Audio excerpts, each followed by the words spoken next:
Welcome to Single and Married with Ezzy. I am delighted to have you. Thank you for joining. My name is Ezzy Odimoko. I'm a mom, a pastor's wife, an author, and I enjoy talking about relationships. My goal using this platform is to help you as a single person, you as a married person, to have a healthy, happy relationship. And so that is what we do here. I'm happy to have you. Sit back, relax, enjoy, invite your friends, and we are going to have a great time. Today's topic, we are continuing from where we left up last week. Mistakes singles should avoid. We talked about 10 things singles should avoid. Last week, we looked at the first 5, and I'm going to give you a recap. But before that, let's talk about my books. My first book, Relationship Smart, Love, Courtship, and Marriage for Every Woman. Awesome book. I recommend it for you if you're single, about to get married, you're dating, you're engaged. A great, great book. It talks about making the right choices.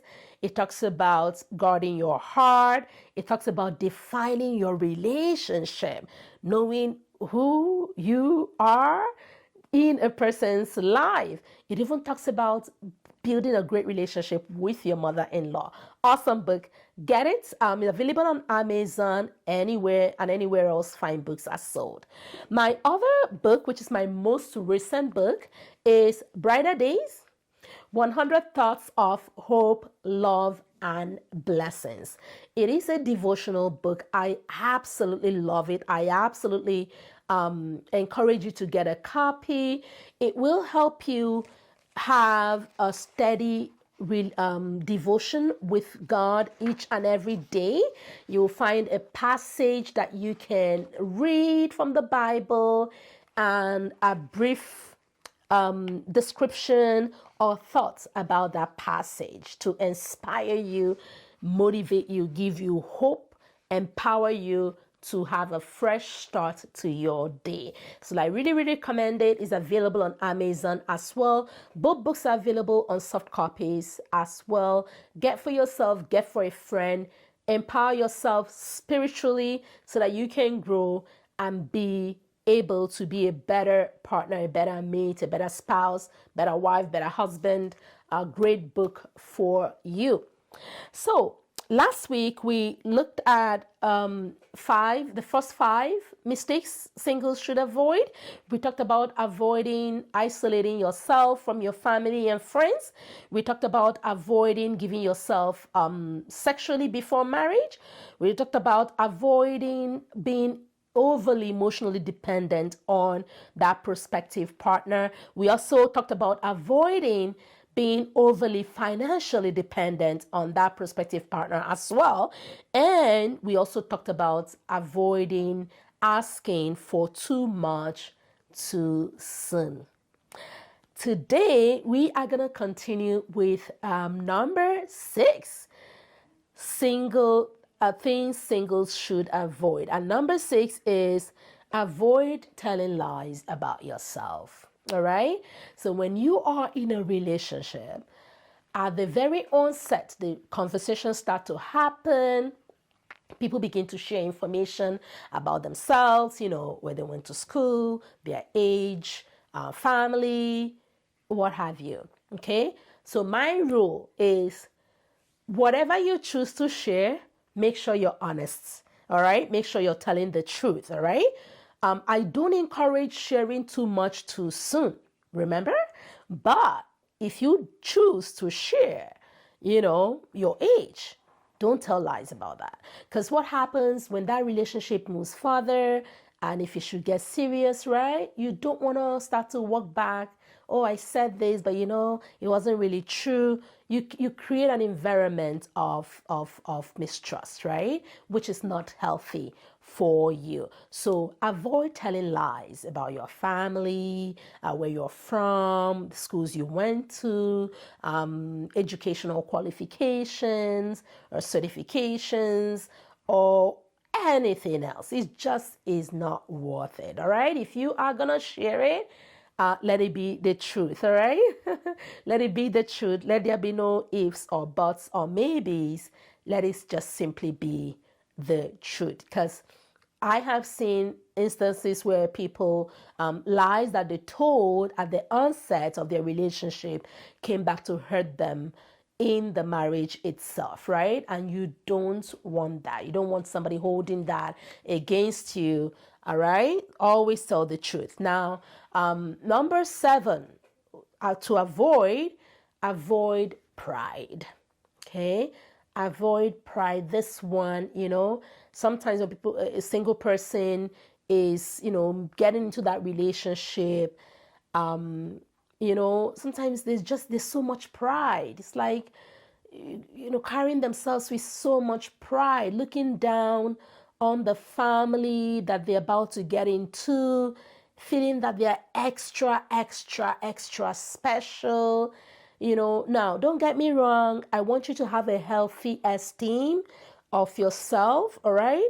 I want you to, be confident in who you are, but that is different. That is so, so different from being proud, right? And we know that God detests pride, right? He gives grace to the humble, but he does, the Bible says, resist the proud, right? So you really want to stay humble as you get to meet people, from your prospective partner, you get to meet his family.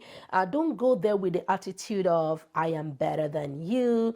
You guys are nothing. You haven't seen anything yet. I'm coming to show you or teach you. No, stay humble. Go with a willing attitude to learn, to get to know them, to be teachable.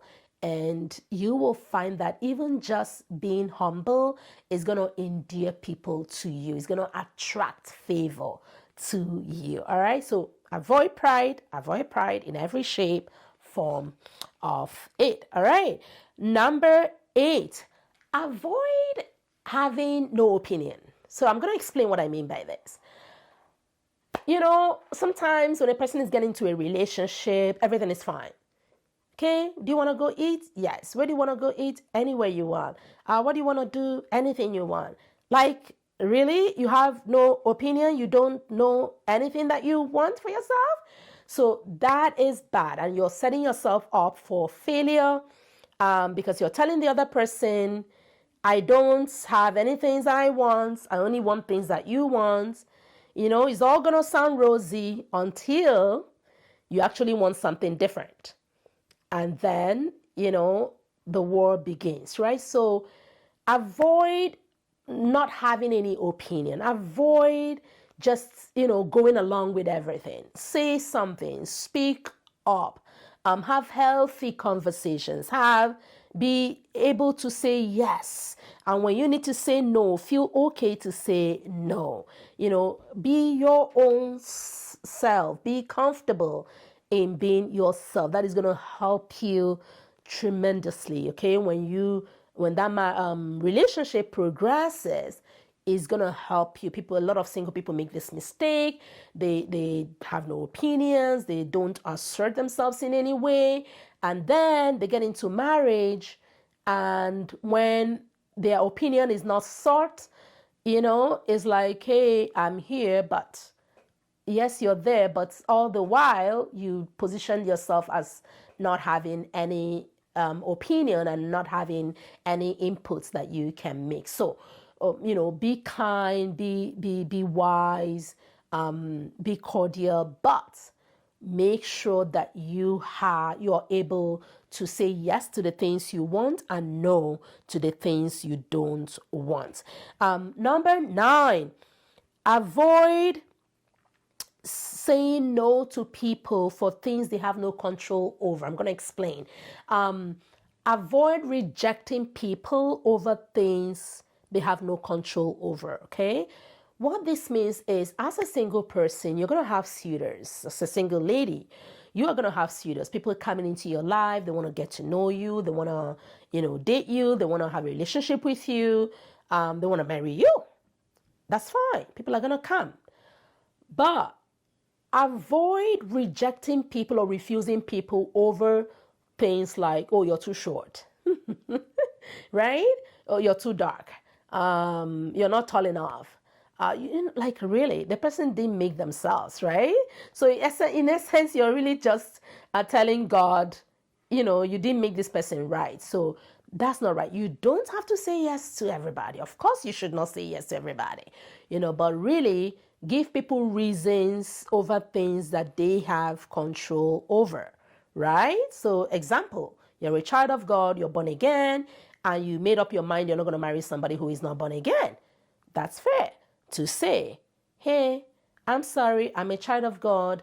In my faith, my belief, I will not marry somebody who has not all equally given their life to God. That's fine, because it is their choice to say yes to Jesus, right?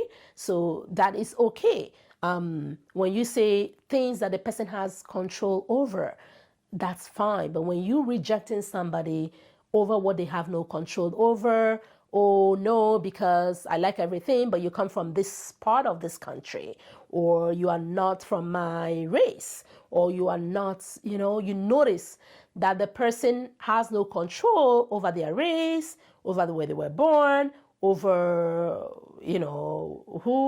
where they come from, right? So it's really not fair that way. So that's what I mean by that. So don't say no to people over things they have no control over. And the last piece that I'll give you today is avoid looking for perfection. There is no perfect person out there.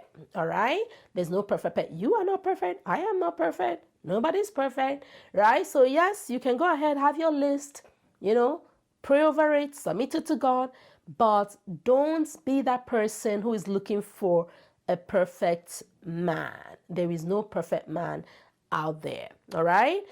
You have to have your values. You have to have what you're looking for. And once those key values or those non-negotiables are there, right, you can proceed, right? And while you gauge and other things, gauge other factors, right? But don't be looking for perfection, because there's no such person who is perfect. So I am hoping that these tips I've shared with you to avoid will actually help you position yourself for that relationship this year, so that you're able to make that smart choice. You're able to say yes when you need to say yes. You're able to say no to times or people you need to say no to, and position yourself for success. So I will see you next time. Remember, my marriage mentorship class continues monthly. We meet monthly online. We have discussions, we ask questions. Very interactive, awesome class. Feel free to participate. It is open to everyone, men, women, single, married. It is open. The link that you can use to register will be shown. Follow it and register and be part of that class. It is completely free. Also, don't forget to check out the books on Amazon. Pick up a copy for yourself and your friend, and subscribe. Subscribe using the link that you see there. Click on the button and subscribe, so that when I come online, when new episodes come up, you are notified right away. And stay tuned for more exciting things that are going to come.